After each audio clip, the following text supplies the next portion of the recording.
大家好呀，我是花散里。各位都知道最近我在找工作嘛，看了很多求人票，就真的是各种坑藏在里面，于是就有了做个盘点黑企求人票的视频的想法。那话不多说，直接开始。第一个当然是最经典的周休2日制，你如果把这个误解成每周6周天放假，那就上当了。在日本，周休2日制指的是在1个月之内至少有1周能够休2天，最糟糕的情况下，其他的周完全不放假也是有可能的。理论上来说呢，在招聘信息里说谎是违法行为，但是周休2日制从过去一直就是这样解释的，所以就没有问题。真正的周6周日休息会写成完全周休2日制，最符合我们常识的休息日排布应该写成周6、周日以及节假日全休。是的，完全周休2日制也可以表示其他的节假日不休息啊！我觉得这种招聘陷阱真的非常日本。之所以要这样搞，就是因为公司是黑心企业，所以离职率会高，严重的缺乏人手。不设下这种陷阱吸引新员工的话，就会出现运营问题。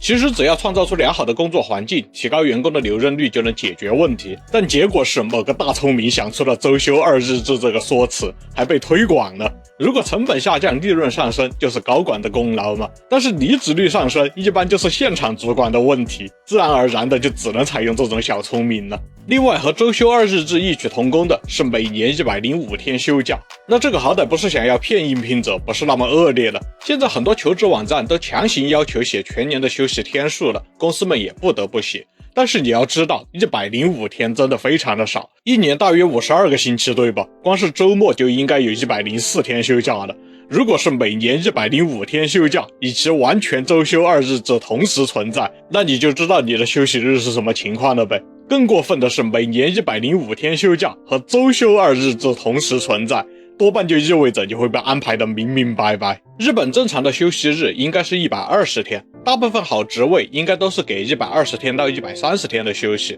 或者是安排115天到120天的休息，但是给出高于平均水平的薪资啊，不要被坑哦。第二个黑企招聘启事的要素也是和工作时长相关，那就是みなし残業啊，姑且翻译成视同加班吧。所谓的视同加班，就是指无论员工当月有没有准时加班，公司都会在工资里面固定支付一段时间的加班费。但你始终要明白，个体的打工人面对公司是弱势方，招聘时你是在社会监督和政府以及工会可能介入的预期之下与公司谈判的。只有这个时候，打工人和公司是平等博弈的。签下了包含40个小时的视同加班的合同之后，你想想进公司的工作时间，那肯定是打底加班40个小时嘛，不然公司都觉得自己亏了。而且呀，视同加班会影响你的其他收入，就比如比较常见的基本工资每月55万日元和基本工资40万日元加视同加班40个小时每月15万日元，那这基本工资差15万日元的威力可就太大了。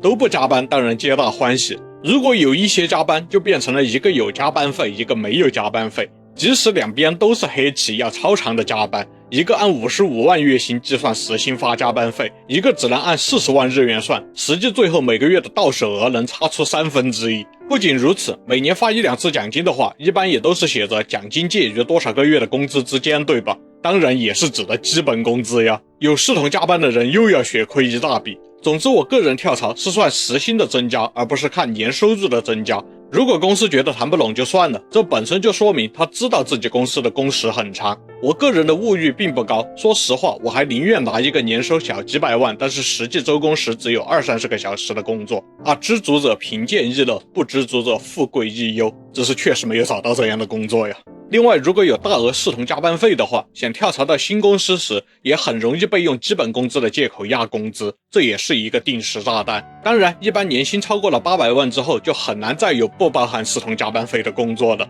很多还会直接写作为监督管理者无加班费这个样子。所以有时这一点也是没有办法的，能接受多少个小时的加班和多少的加班费得看个人了。第三个黑心企业常常写在招聘启事中的话是未经验者大欢迎，这个当然不绝对，大家都有过当社会新鲜人的时候，面向新毕业生或者是第一次跳槽的人的岗位写上这么一句是很正常的。相对的，薪资可能也就400-500万日元这样，这句话和第二薪族欢迎一起出现当然是毫无问题的。但事实上，当公司需要招聘有经验的人根本不愿意来应聘的岗位时，也不得不使用这句话。这种岗位要么是本身的工作环境、薪资、休假等等待遇不好，有经验的人都想着换赛道，要么是公司在业内臭名昭著，有经验的人都要避开这家公司，或者是已经有行业巨变的不好传闻了，企业方急需大量压榨员工来过渡。那想想也知道，你再去应聘的话，就是去填烈士墙了。一般来说，与其花时间和金钱去培养跳槽而来的员工，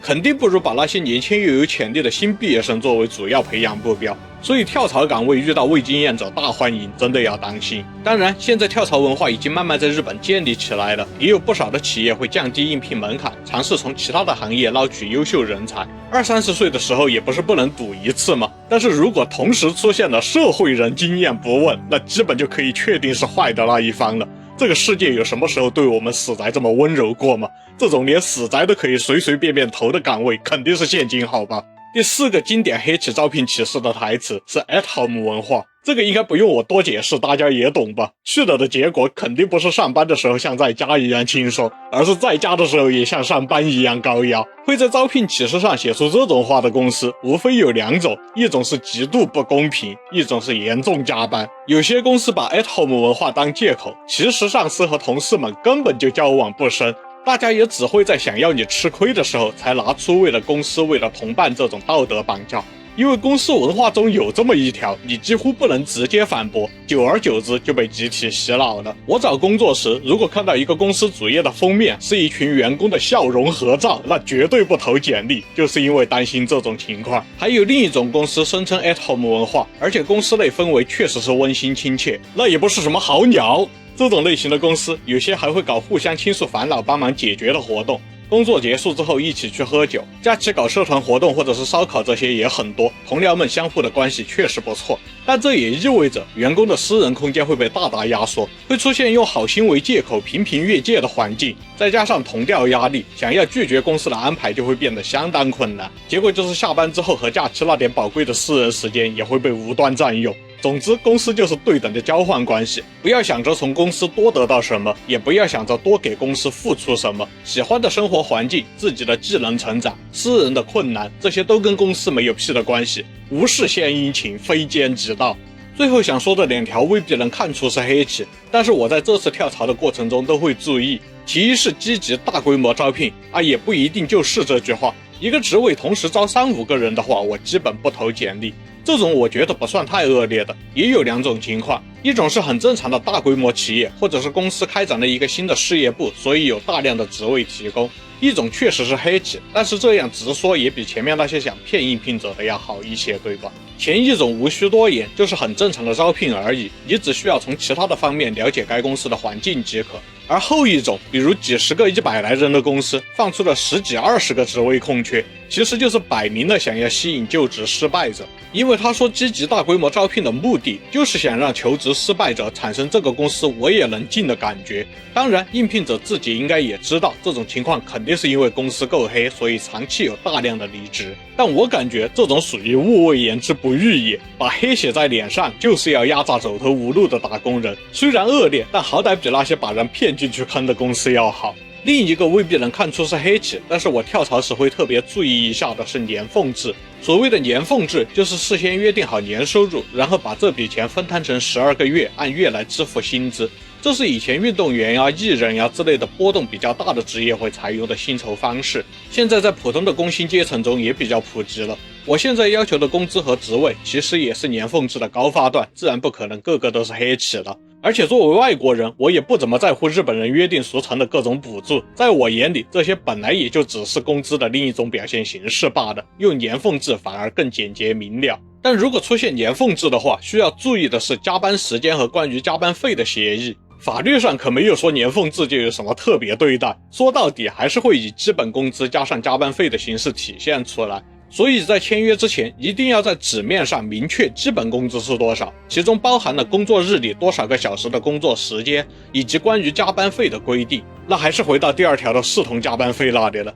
能接受什么样的加班和加班费得看个人的选择，反正我是绝对不能接受作为管理者无加班费的。我曾经在日本的就职论坛上看到过这样的故事，有个人决定去一个年俸制的公司，签合同时他提出了关于加班相关规定的问题，结果原本笑脸相迎的 HR 突然啧舌，然后从柜台后面拿出了另一份包含这些规定的合同，那个人果断起身离开了。总之，这次就先给大家介绍这6个可能表明招聘者是黑心公司的招聘启事特征。当然还有其他不少类似的欺骗应聘者的台词，我相信在日本工作的小伙伴没有一个能够完全躲过的。不过我还是要提醒大家，既然要工作，本身就不可能有多快乐。我之前的公司标准月工时只有133个小时，而且给出了相当有竞争力的薪资，加班费还会翻倍给，但我也会觉得上班好不爽呀。工作本身就是反人性的嘛，每个人适合的工作和职场都不尽相同。